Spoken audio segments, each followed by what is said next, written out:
खुलुमबाय दैमारि बड' निउसनिफ्राय गोजोन फुंबिलिनि बयनिसिमबो गाहाम हामग्लायनायखौ जासिहरनायजों लोगोसे दिनै गोदान भिडिअ लानानै फैलायबाय। नोंथांमोना भिडिअखौ जोबजासिम नायगोन होनना मिजिंथियो। फैदो दानिया खौरांफोरखौ खोनासंदिनि। गुवाहाटी सोरखारि आयुर्वेदिक फरायसालिमा आरो देहा फाहामसालि बिटिआर सोरखारजों लोगोसे दुलाराय बर' फरायसा आफादनि मोनसे बाख्नायजाथाव हाबाफारि। मैया थांनाय 30 आगस्टआव उदालगुरि जिल्लानि सिङाव थानाय उदालगुरि फरायसालिमायाव बेसेन नाङाजासे सावस्रि नायबिजिरनाय आरो सुबुं सांग्रांथि हाबाफारि खुंफुंदोंमोन। मैयानि बे हाबाफारियाव गोबां सुबुंफोरखौ लैहोर लैहोर फैनानै सावस्रि नायबिजिरनाय हाबाफारियाव बाहागो लानायखौ खौरां बिजोंनिफ्राय मिथिनो मोन्दों। मख'नो गोनांदि बावैसो सिगां क'क्राझार जिल्लायाव बे बेसेन नाङै सावस्रि नायबिजिरनाय आरो सुबुं सांग्रांथि हाबाफारिखौ लानायनि उनावनो नैथि खेबनि थाखाय उदालगुरि फरायसालिमायाव लानाय जादोंमोन। बे हाबाफारियाव बिटिआर सोरखारनिफ्राय जानानै मानगोनां बुंथिगिरि कातिराम बर'आ बाहागो लादोंमोन। लोगोसे बे हाबाफारियाव बेसेन नाङै सावस्रि आनजाद नायबिजिरनायजों लोगोसे दुलाराय बर' फरायसा आफादा गोजौ सोलोंथाइ लानायनि काउन्सेलिंखौबो लादोंमोन होनना मिथिनो मोन्दों। थारैनो गुवाहाटी सोरखारारि आयुर्वेदिक फरायसालिमा आरो देहा फाहामसालि बिटिआर सोरखारजों लोगोसे एबसुनि बेबायदि हाबाफारि लानाया मोनसे बाख्नायजाथाव हाबाफारि।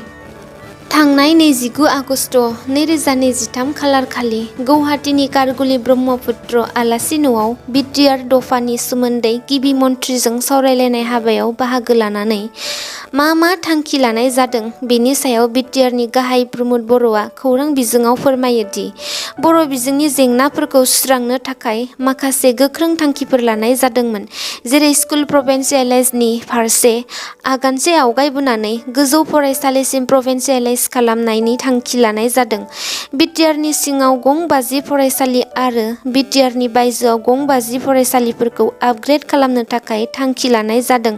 लोगोसे फरेस्ट डुवेलार्स एक्टनि बायदियै हाग्राबारि ओनसोलाव गोबाव सम रायजो जाबोनाय ट्राइबेलफोरा हानि मोनथायखौ मोननांगौ आरो बिटिआरनि बायजोआव थानाय सनितपुर जिल्ला आरो बिश्वनाथ जिल्लानि बर'फोरनो 3 दाननि गेजेरावनो हानि पजिशन सार्टिफिकेटखौ होनो आसाम सोरखारा थांखि लानाय जादों होनना खौरां बिजोंनिफ्राय मिथिनो मोननाय जादों। राजु नार्जारिया सोर? आं सिनाया।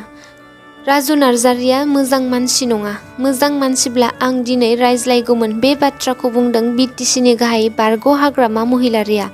फैगौ एमपि इलेक्शनखौ लानानै राजु नार्जारिया बुंनायनि सायावनो हाग्रामा महिलारिया फिननाय होयो जे क'क्राझार आरो दरं उदालगुरि बियाबाव बिपिएफ दोलोआ हारसिङैनो इलेक्शन गेलेनानै देरहासार जानो हागोन होनना खौरां बिजोङाव फोरमायो। बिथाङा आरोबाव बुंबावोदि फैगौ 2025 मायथाइनि बिटिसिनि बिसायख'थियाव बिपिएफ हानजाया देरहानायनि उनावनो बिटिसिआव बिटिआर सोदोबा लासै लासैनो गोमालांगोन आरो बिटिसिनि मुङावनो आबुङै थागोन। बिटिआर बुंनाय गोरोबथाया गुबै गोरोबथा नङा, बिटिसिआसो गुबै गोरोबथा। सिगां बिटिसिआव बिपिएफ दोलोनि खुंथाय थानाय समाव बिटिसिआव बिटिसिनि लाइमोनफोरानो बायदिसिना खामानि थिका कन्ट्रेक्टफोरखौ 90% बिटिसिनि सुबुङानो मोननो हादोंमोन। 10% थिका एबा कन्ट्रेक्टफोरखौ बिटिसिनि बायजोनि सुबुंफोरा मोनोमोन। नाथाय मानगोनां प्रमद बर' दैदेननाय इउपिपिएल सोरखार फैनाय लोगो लोगोनो बेनि उल्थासो जायो। 10% खामानिखौल' बिटिसिनि सुबुंफोरा मोनो नाथाय 90% खामानिखौनो बिटिसिनि बायजोनि सुबुङा मोनो। बिटिसिनि लाइमोनफोरनि जौगानायखौ प्रमद बर'आ हास्थाया होनना खौरां बिजोङाव बिथां हाग्रामा महिलारिया खौरां बिजोंनि गेजेरजों फोरमायदों। उदालगुरि जिल्लानि सिङाव थानाय 40 नं रौता बियाबनि लाइलांपारा आरो गिरुवा थांलाय फैलाय लामायाव बोसोरसे सिगांनिफ्रायनो हान्था मेला आरो फरायसाफोरनि थांलाय फैलाय खालामनायाव गोबां जेंना सहायनो गोनां जादों। थांनाय बोसोरनिफ्रायनो परिमल शइकिया मुंनि सासे थिकादारा 15 नं राजा लामानिफ्राय 40 नं रौता बियाबनि सिङाव थानाय लाइलांपारानिफ्राय गिरुवासिम थांनाय लामाखौ मावदोंमोन। नाथाय दिनैसिमबो बे थांलाय फैलाय लामाखौ मावफुंनो हायैयाव ओनसोलनि रायजो राजाफोरा आरो फरायसाफोरा जोबोर खस्थ' मोनदों। ओनसोलनि रायजो राजाफोरा फोरमायनाय बादिब्ला 15 नं राजा लामानिफ्राय लाइलांपारा गिरुवासिम थांनाय लामानि गेजेराव मोनसे दालां दंमोन, जायखौ गोदान बानायफिननायनि मुङाव सिफायनानै दिनैसिम एसेबो मावफुंनो गोसो होयै एबा लेहेम खालामनायखौ नुनो मोनगासिनो दं। बेनिखायनो रायजो राजाफोरनि हान्थिनाय फरायसाफोरा फरायसालियाव थांनाय बायदियाव माखासे जेंनाजों सहायनो गोनां जाबाय थायो। बेनिखायनो बेनि सायाव थाबैनो आसाम सोरखार आरो बिटिआर सोरखारा नायबिजिरनानै आद्रा थानाय खामानिखौ थाबैनो मावफुंना होनो थाखाय खौरां बिजोंनि गेजेरजों खावलायहरदों। दतमा ब्लक कमिटिनि लाइमोन गांखंनि बानजायनायाव मैया कक्राझार जिल्लानि सिङाव थानाय दतमानि बड'लेण्ड आलासि न'आव दतमा ब्लकनि सा 100 लाइमोनफोरखौ लानानै इउपिपिएल दोलोनि बानजायनायाव मोगा-मोगि सोंनाय हाबाफारि लानाय जादोंमोन।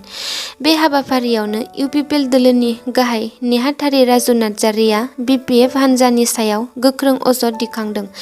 बिथाङा अजद होनाय बादिब्ला दासान्दि बिपिएफ हान्जाया इउपिपिएल दोलो आरो बिजेपि दोलोनि सोद्रोमाफोरखौ रां-रुपानि लब दिन्थिनानै आरो बायदिसिना सिगि-सग' हुमखि होनानै बिपिएफ हान्जायाव जइन खालामदों होनना गोख्रों अजद दिखांदों।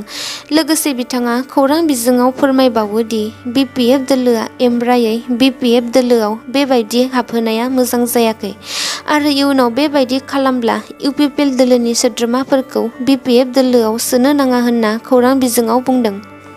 मैया मोनाबिलिनि 7:10 रिंगायाव मोनाबिलिनि अखोराङाव सुपार ब्लु मुन ओंखारदोंमोन। खौरां बिजोंनिफ्राय मोनथिनो मोननाय बादिब्ला 14 बोसोरनि उनावसो खनसे जायो। बेनिखायनो जाय बिथांमोना मैया सुपार ब्लु मुनखौ नुवाखैमोन 14 बोसोरसिम नेनो नांसिगोन। बैज्ञानिकफोरा फोसावनाय बादिब्ला मैया मोनाबिलिनि 7:10 रिंगानिफ्राय जागायनानै दिनै फुंबिलिनि 5 रिंगासिम अखोराङाव अखाफोरखौ जोबोर गिदिर नुनो मोनदोंमोन होनना फोसावदों। मानोना अखाफोरा मैयानि सानाव बुहुमनि जोबोर खाथियाव फैयो होनना खौरां बिजोङाव मोनथिहोदों। बावैसो सिगां बिपिएफ दोलोआव जइन जानाय कासुम बसुमतारनि बेरफुसार बिबुंथि। बिटिआरनि मुस्लिम हारिया फैगौ लक सभा बिसायख'थियाव बिपिएफ दोलोखौ देरहाहोनो थाखाय मुस्लिम हारिनि माइनरिटि सेलआ बिटिआरनि गंफ्रोमबो मुस्लिम हारिनि न'आव थांनानै सावरायहैगोन होनना खौरां बिजोङाव फोसावो। दासान्दि बिटिआर सोरखारा मुस्लिम हारिखौ नोजोर होनानै इभिक्सन खालामनो नटिस होगासिनो दं। बेफोरबादि जाथायखौ मानगोनां प्रमद बर'आ बिटिसि खुंथायनि फैनायनि उनावसो जादों आरो मुस्लिम हारिखौ टारगेट खालामदों होनना गोख्रोङै अजद होदों। गेलेमु बिथिङाव फिन सानै बर' फिसाया मेडेल देरहानो हानानै बर' हारिनि गेजेराव गोग्गानाय लाबोनो हादों। कक्राझार जिल्लानि लाइमोन बर' सिख्ला जुनिल ब्रह्म आरो भबानी ब्रह्मआ गौहाटी नोगोरमायाव खुंजानाय खेल' इन्डिया वुमेन वुशु कम्पिटिशनाव 28 आगस्तनिफ्राय 29 आगस्तसिम खुंजानाय बादायलायनायाव मेडेल देरहानो हानानै बर' हारिजों लोगोसे ओनसोलनि गोग्गानाय लाबोनो हादों।